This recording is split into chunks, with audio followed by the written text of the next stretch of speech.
Bonjour à tous, bienvenue dans cette nouvelle vidéo où je vous propose cette fois-ci un exercice. Comme vous le savez, l'énergie utilisée pour faire fonctionner un véhicule est libérée par la combustion d'un carburant.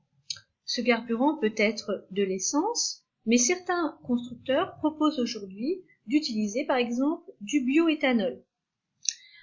Vous devez savoir également que cette combustion produit du dioxyde de carbone. L'objectif de cet exercice est de déterminer la quantité de dioxyde de carbone produite par la voiture lorsqu'elle parcourt 1 km. Alors voici l'énoncé de l'exercice proposé. On vous donne ici l'équation de la réaction de combustion. Donc une molécule d'éthanol réagit avec 3 molécules de dioxygène pour former 2 molécules de dioxyde de carbone plus 3 molécules d'eau. Vous avez également ici la classification en fait qui permet de déterminer le caractère plus ou moins polluant d'un véhicule. Donc un véhicule est classé en catégorie A s'il produit moins de 100 g de dioxyde de carbone pour 1 km parcouru. Et vous voyez qu'un véhicule sera classé en catégorie B s'il produit entre 100 et 120 g de dioxyde de carbone par kilomètre. Cela peut aller jusqu'à la catégorie G, où la quantité de dioxyde de carbone produite par kilomètre est égale à 250 g. On vous indique également la masse volumique du bioéthanol ici. Alors attention aux unités, elle est indiquée en kg par litre. Et les masses molaires des différentes espèces chimiques intervenant dans cette réaction. Alors je vous laisse chercher les différentes questions et je vous donne rendez-vous dans quelques minutes pour voir la correction de cet exercice.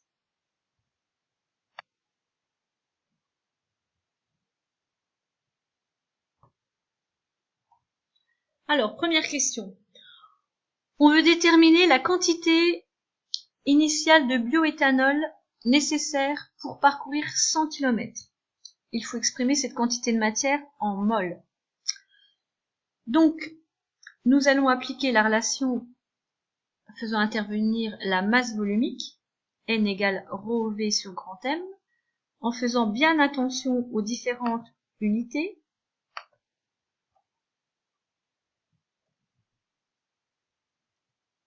Alors, la masse volumique indiquée dans l'énoncé est exprimée en kg par litre.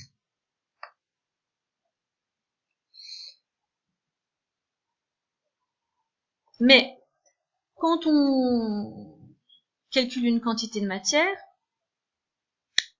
on utilise la relation petit m sur grand M et la masse doit être exprimée en grammes. Par conséquent, on va convertir la masse volumique en grammes par litre, ce qui fait 789 grammes par litre. Ensuite, nous pouvons multiplier la masse volumique par le volume V en litres, les unités sont homogènes, et diviser le résultat par la masse molaire 46 en grammes par mol, on trouve un résultat de 99 mol, que l'on écrira avec deux chiffres significatifs, puisque le volume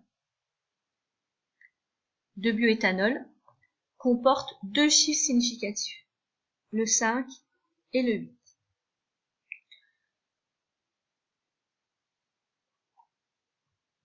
Nous allons pouvoir maintenant compléter notre tableau d'avancement. Donc la quantité initiale de bioéthanol est reportée ici, avec ces deux chiffres significatifs.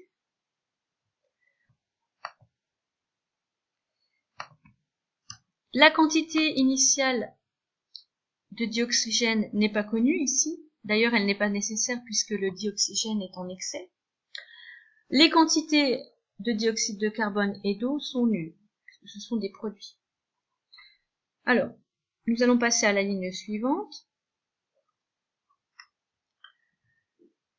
D'après les coefficients stoïchiométriques, ici, nous savons que lorsque 1 mol de bioéthanol réagit, 3 moles de dioxygène réagissent, et à la place, il se forme 2 moles de dioxyde de carbone et 3 moles d'eau. Donc nous obtenons les équations 99 moins X, ici il s'agit des X moles de bioéthanol qui ont disparu, N02O2 moins 3X, donc à la place, nous formons 2X moles de CO2 et 3X moles d'eau. Même chose pour l'état final, en remplaçant X par X max. Alors maintenant, il nous faut déterminer la valeur de l'avancement maximal. Première hypothèse, la transformation s'arrête parce que tout le bioéthanol a disparu. Deuxième hypothèse, la transformation s'arrête parce que tout le dioxygène a disparu. Alors vous voyez que cette deuxième hypothèse n'a pas de solution puisqu'on obtient une équation à deux inconnus, n, la quantité initiale, et x. Donc, on oublie cette hypothèse, d'autant plus qu'il est indiqué dans l'énoncé que le dioxygène est le réactif en excès. Alors maintenant, nous allons chercher la solution correspondant à la première hypothèse.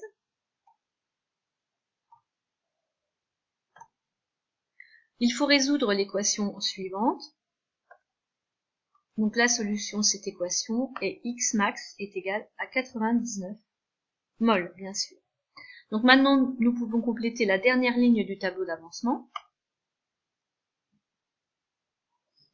Donc ici, on obtient à l'état final 0 mol, puisqu'il s'agit du réactif limitant. Alors maintenant, pour le dioxyde de carbone, le nombre de moles formés est égal à 2x max, c'est-à-dire 198. Mais rappelez-vous, les résultats finaux doivent être écrits avec deux chiffres significatifs. Donc on arrondira ce résultat à 200, que l'on écrira 2,010 puissance 2 avec le nombre correct de chiffres significatifs. La quantité d'eau est égale à 3x max, soit 297. On peut arrondir ce résultat à 300 et l'on écrit la valeur avec deux chiffres significatifs sous la forme 3,010 puissance 2 mol. Bien entendu, hein, toutes ces valeurs s'expriment en mol. Alors pour finir, nous allons chercher la masse de dioxyde de carbone formée lors d'un parcours de 100 km. Pour cela, vous appliquez la relation suivante. On connaît la masse molaire du dioxyde de carbone, 44, et on trouve un résultat de 8,810 puissance 3 grammes, toujours avec deux chiffres significatifs pour 100 km. Alors sur les notices des voitures,